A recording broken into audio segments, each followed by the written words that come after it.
അയ്യേ എന്താ എവിടെയോ എന്തോ ഒരു തകരാറ് പോലെ.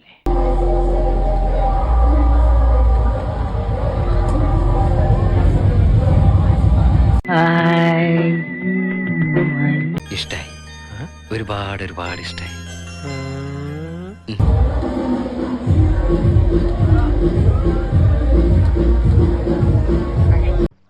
ഭയങ്കരം തന്നെ. എല്ലാവരോടും എനിക്കൊന്നേ പറയാനുള്ളൂ, ഇതൊരു മഹാസംഭവമാണ്.